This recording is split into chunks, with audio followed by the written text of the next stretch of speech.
So a really interesting topic has come about on Twitter because Sonny Strait, the voice actor for Krillin in the English dub of Dragon Ball Super, has said that and stated 100% that Krillin is indeed one of the most powerful characters in all of fiction and can solo almost all of Marvel, right? So that means like all these characters in Infinity Gauntlet, whatever the hell you have like ever read about it, Krillin solos all of them, right? He even beats Thor in a wrestling match. That's 100% confirmed. So we're like, okay, what if he goes up against the Cape Baldy, Caillou, okay, Saitama? What would occur if these two bald motherfuckers went up against each other? And with me today, I have Perry the Programming Pussy. So we're going to be determining who can win in this battle. So Perry, please start up with your amazing arguments, mister. All right, so memes aside, so the VA for Krillin really did like try to come out and say that Krillin like solos most of Marvel, and I was like, excuse me, Mr. Straight, like Krillin might solo maybe like most of the Marvel like live action movies, but he's definitely not taking out all the comics. And Chuck had to debunk him too because he started using like the Marvel wiki to try to say Krillin can like lift more than the Hulk and stuff. No, like Thor can only lift 100 tons. Yeah, so he really wanted Krillin to be tough, and I was like, Sonny, there's a better way to go about this than saying that Krillin solos like Marvel. There's better ways to go about it. So I was like, you know what? What's a really powerful character that's really overhyped that Krillin could still be? And I was like, you know what? I'm gonna go there. I'm gonna say that Krillin collapse Saitama. Before you guys get the pitchforks out and start disliking, you guys need to hear what we're gonna say first because we already know how this goes. The salt's gonna come. Saitama is a gag character. He can't beat anyone. Salt's gonna come no matter what we say. So slap a like on it if you like these type of videos. If you like objective views on how these work, please slap a like because the normies are gonna flame. So anyway, let's start this off by kind of attacking the whole gag character stronger than all of fiction kind of thing. So this falls under two categories. So for one, when you claim Saitama's a gag character without it ever really being directly stated by the author or in the story itself, you're kind of committing to a Hitchens razor. So a Hitchens razor is where if you claim something without a lot of evidence, it can be dismissed without a lot of evidence. So like, for example, a lot of people are like, well, in IMDb, it's stated to be a comedy or sometimes it's stated to be a parody. It's like, well, that's not like the actual author or story. That's just somebody, that'd be their interpretation of how the story works, right? It would still be a Hitchens razor because the story doesn't operate much like that at all. Also, an Occam's razor in this case would be claiming things that are really substantial. So like Saitama can one-shot all of fiction. When people claim that Saitama can one-shot all of fiction because it's in his character, you need substantial evidence to prove that. So the bigger the claim, the more evidence you need. However, Saitama does not fall under enough evidence to claim that he can one-shot all of fiction because he's never done anything like that. Real quickly, I'm going to be as objective as possible so no one gets salty. Let's go over the type of people that Saitama actually fights. So there's a wolf class, appearance of a being or a group that might pose a threat. Whatever, right? Let's just whatever gang of people starting shit. A tiger would be a threat endangering the lives of a great number of people. Once again, it doesn't really mean a whole lot. Next would be demon, a threat endangering a whole city or its infrastructure. That'd be like barely city level. Dragon, a threat endangering multiple cities. And the thing is, once you get to dragon level, like beings like the Elder Centipede require Metal Knight, Tatsumaki, or Blast to take care of, or Saitama. Once you get dragon, you're almost top tier in the verse. And at this point, you're barely just multiple city level. And then a god tier would be a threat endangering the survival of all humanity. Now, Saitama has fought two god tiers, the human monster and Boros, which we'll get into in a bit. Basically, 99% of everyone Saitama fights is city level or lower. So just because Saitama one-shot city-level beings does not mean he can fight people that are nigh omnipotent, author tier, beyond dimensional tiering, beyond infinite, because there are characters that stack infinities on top of each other. Like people are like, oh, Saitama, he's infinite because he broke his limits. Well, there's characters that are infinitely greater than infinite in fiction. That's what dimensional tiering is. That's what multiverses are. That's what hyperverses are. There's just not enough evidence, and it falls under Occam's razor. So, and another thing with Hitchens is if you're going by, the title of the story, like One Punch Man means he can actually one punch anything, then you could say Vegeta's Big Bang attack is actually a fucking Big Bang because it's called that. Or you could say that Dokkan battle characters that are called, like Vegito, he is called Azure Omnipotence. I guess Vegito's just omnipotent now because that's his title. Or there's also characters like GT Goku that's called omnipotent in his verse. So it's like, are they actually omnipotent? Probably not. It's probably just a title. So those are two fallacies that a lot of people do actually commit when dealing with these types of scenarios. But hold on, Seth. You're forgetting one thing, though. Didn't Variant Comics say that it would take the entire Justice League to defeat these moles and all these random villains that can destroy cities? Aren't you kind of like just underestimating the power of these random moles and these other characters? Yeah. Even the cricket?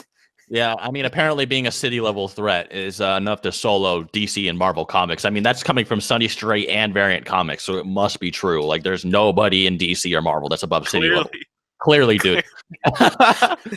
And going by the definition of the disaster tiers in One Punch Man, a god-level threat would be a threat endangering the survival of all of humanity, or something that could destroy all of humanity relatively quickly, which literally means that a Cyberman from the Saiyan Saga, every single Cyberman individually would be a god-level threat in One Punch Man, simply because they scale past King Piccolo. King Piccolo can obliterate cities casually, and he said he could destroy all life on the planet. And there's also, Piccolo, who vaporized the moon with exatons of force, which would be almost small planet level, simply due to the velocity and the way he obliterated it beyond its gravitational pull exponentially. So these Cybermen would be able to probably be able to life wipe the planet or destroy a large chunk of Earth quite casually, actually. And that would mean they're a god-level threat. They'd be beyond Elder Centipede. They would actually one-shot almost every fighter that we've experienced in One Punch Man, say maybe Boros and the Human Monster. I'm not even really exaggerating with that. They would also have a speed level beyond, Kid Goku. Kid Goku was able to dodge light, and these Cybermen surpassed him numerous times over. Piccolo's blast hit the moon less than 4 seconds, almost relativistic speeds, and the Cybermen are almost 4 times more powerful than that. So these Cybermen, by scaling, would be hitting the high relativistic speeds, almost the speed of light. So these Cybermen would, in fact, be basically the strongest things in this verse. Not the absolute strongest, but some of the strongest. And then Krillin, in just the Saiyan Saga, is able to one-shot the entire squad of Cybermen, absolutely no difficulty, just because he got a little irritated. And then he unlocks his potential, becomes exponentially more powerful. He classifies as someone that can blow up the planet, at least using the Legendary Manga, which was it was supervised by Bird Studio, which is Toriyama's basically personal staff almost. And so he's planetary, at least on Namek. And then when he fights Frieza, he becomes exponentially more powerful. Guides say he becomes over 7 times more powerful from here. His Destructo Disc can cut Frieza in half. And Frieza in his first form was capable of obliterating planet Vegeta with over 1.7 tenatons of force, a planet with over 10 times the mass of Earth, far beyond its gravitational radius exponentially and in an instant. So this would be a small dwarf star level attack. Final form, Frieza becomes hundreds of times stronger, and the scaling of Krillin only gets more insane from there. So as you can see, Krillin is in fact quite the actual threat to Saitama. He would actually be a relevant threat in this verse. I'm only saying that because a lot of people are like, what, Krillin? And it's like, yeah, Krillin objectively is stronger than a lot of fictions. A lot of people underestimate Krillin and the insane power cliffing of how Dragon Ball works, because these characters become exponentially stronger because Toriyama thinks it's funny sometimes, or he just needs to do it for the plot to make them look tough, and people don't understand that. So Krillin is relevant here. So why don't you get into the details and the nitty-gritty of how Saitama would scale?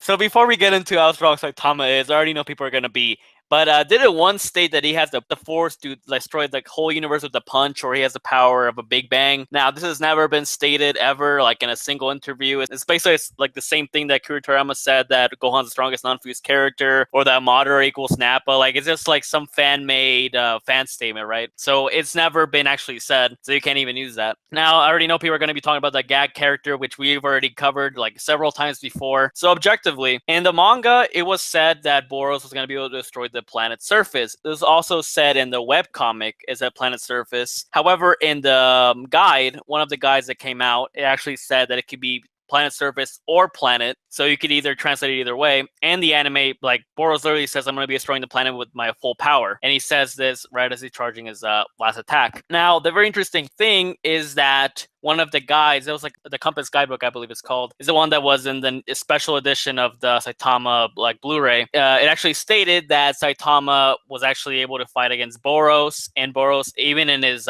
form before Meteoric Burst, was already planetary. So that means like Saiyan Saga level was like bare minimum. In his final form, it said that he actually has the power to destroy entire stars. It was confirmed now. Now we know that the star busting cannon is not a hyperbole. It's like actual fact now that it can destroy a star. If we say Boros is like relative to Frieza in the Namek Saga, if Saitama beat him with like a really small portion of his power, I mean, we've said several times like 1% is pretty generous. We don't know what percentage he used, but to say that, let's say Saitama used like a 1 quintessillionth of his power, I mean, it's kind of stretching it, because even that very guide says that even Saitama was clubbered up a little bit. Pretty sure that's what the guide says, that Saitama actually has some trouble with him. If we say Saitama's like several times stronger than Boros, bare minimum, even while barely using any like source of his power, then you can definitely see that he might stack up pretty well against, even Namek Saga characters. And we actually did a video about Cell vs Saitama. We did this back in May, I believe. And we said that even that a highball Saitama could be around those Cell levels of power, meaning that he would be like a solar system level being. Would this mean that Saitama could beat Krillin?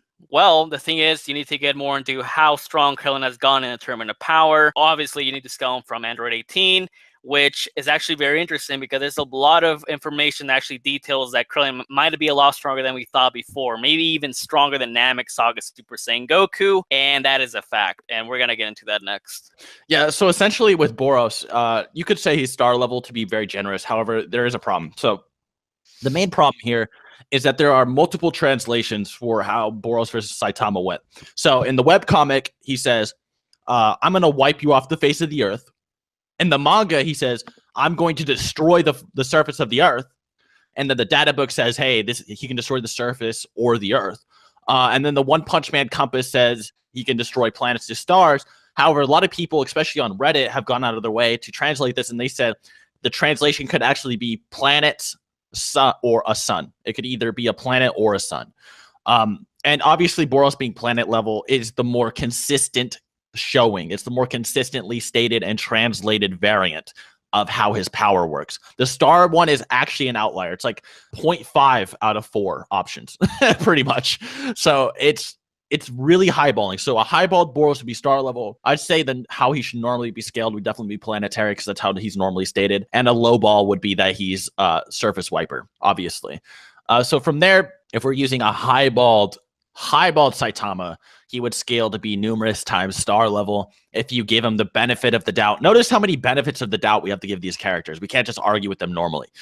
Give Saitama the extreme benefit of the doubt and say he only used 1% against Boros. A serious punch is serious versus a character that also destroyed his limits. Boros did state that he's not mortal limited like mortals are. Used a serious punch, stated in the One Punch Man compass as well that people used to highball him.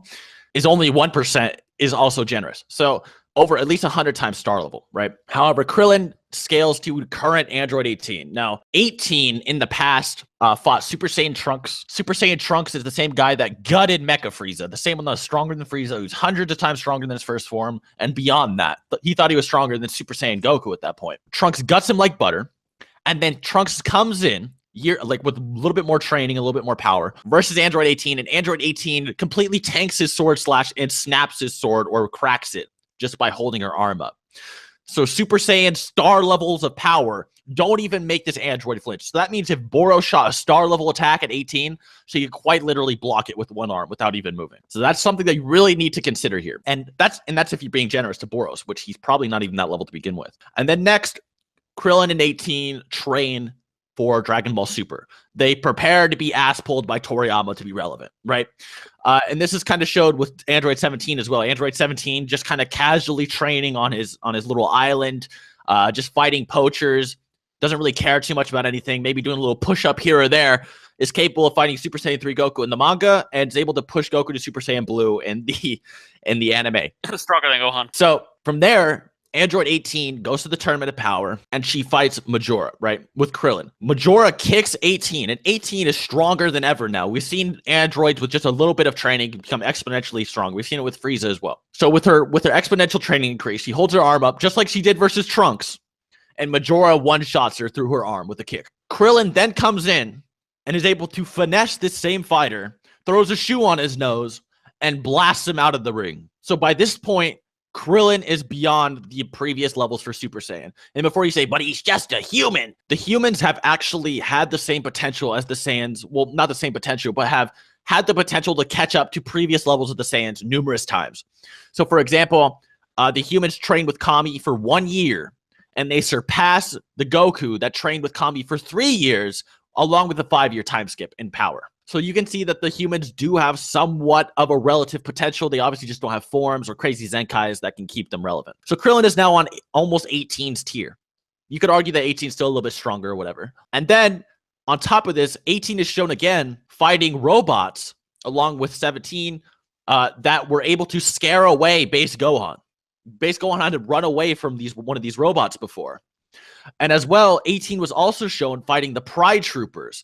These same Pride Troopers can become so heavy that their sheer mass can sink into the Kachin, which could tank over star-level attacks from Gohan's swing. So he's able to carry over a weight that can crack something with over star-level durability. So you get the idea that Krillin is insanely powerful. Now, if we're giving Krillin the Saitama treatment, if we were really being fair here, he might high-key scale to Base Gohan. And we've seen Krillin versus Base Gohan before. Now, Base Gohan, he's capable of fighting Lavender, who scales to Basal, and Basal was able to fight Majin Buu. Now, Majin Buu is the same guy that could slaughter galaxies in a few years. He's above solar system level. He's stronger than Cell, who stayed at a solar system buster.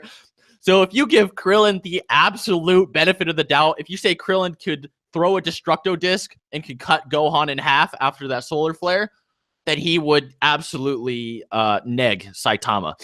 No difficulty.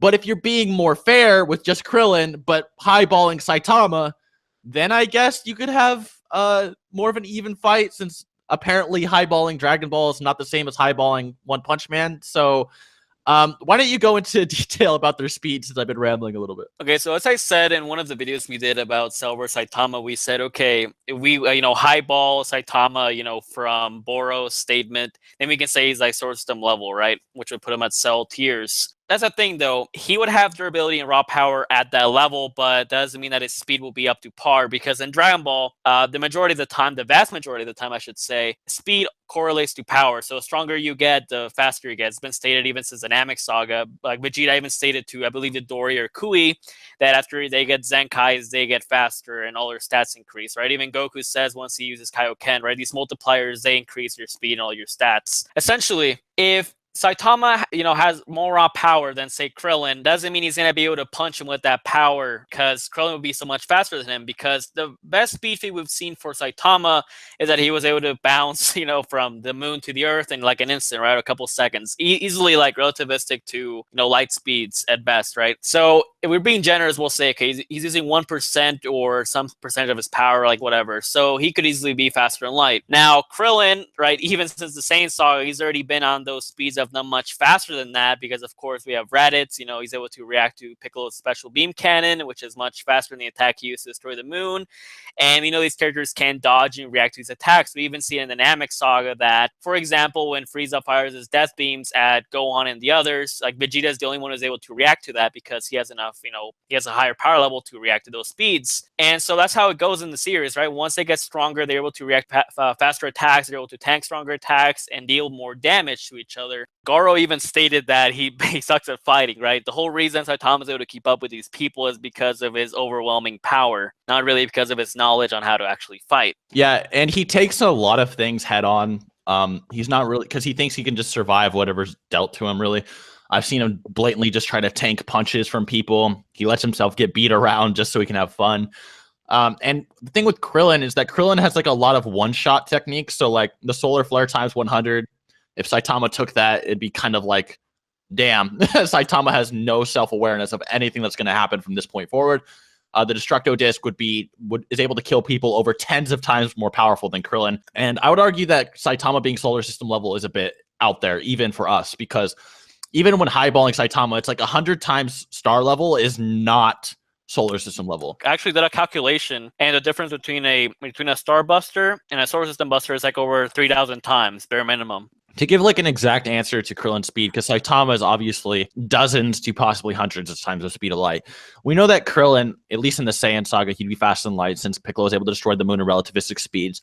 If you want to lowball, you could say that Kid Goku is faster than lightning. And if Krillin becomes 3,000 times faster than Goku, he'd be faster than light, which we know is a fact because obviously Krillin, he goes from we're using power levels for this. Power levels we're using the guides, they're official. Power levels are bullshit. Nobody but fanboys say power levels don't matter. And obviously power levels aren't relevant past the arcs they were used, but there are guidebooks, made by Bird Studios and that are, approved by Toriyama. Even Toriyama himself uses power levels for when they're still relevant. So the power levels are Kid Goku's at 260 and Krillin versus Frieza is around 75,000. This is stated in the guide. Or you could say that post his potential unlocked, he reaches 13,000.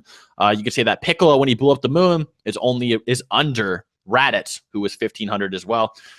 So basically, no matter really how you really slice it, in or around the Saiyan or early Namek saga, Krillin would hit faster than light speeds. There's no really way to argue that. And obviously, if he's becoming stronger than a Super Saiyan, who's over 150 million, he'd be tens of thousands of times stronger than those previous calculations, which would be faster than light, even if you used the low-balled lightning scaling and ignored the exponential increase of characters. And of course, if you say he scales to the Buu saga because you want to wank him like you want to wank Saitama, right? Then he would be massively faster than light because Buu is obviously going to destroy the universe in a few billion years, and the universe is possibly septillions of light years, if not far, far, far greater, right? So there's no real way to say that Saitama reaches anything around those levels, which is absolutely ridiculous. And you'd be going beyond headcanon and you'd be committing to a Hitchens razor. You'd be claiming things without evidence. And we do not commit to fallacies. We like to argue with objective fact. If Saitama comes out tomorrow and destroys the universe, that's great. That's wonderful. Your headcanon was correct. But we don't argue with headcanon here. We argue with facts. So anyway, I hope you enjoyed the video. Please subscribe to my good friend Chuck the Cybercock. Until next time. Peace out. Get yourself some mistletoe thotties. Get yourself some missile hose.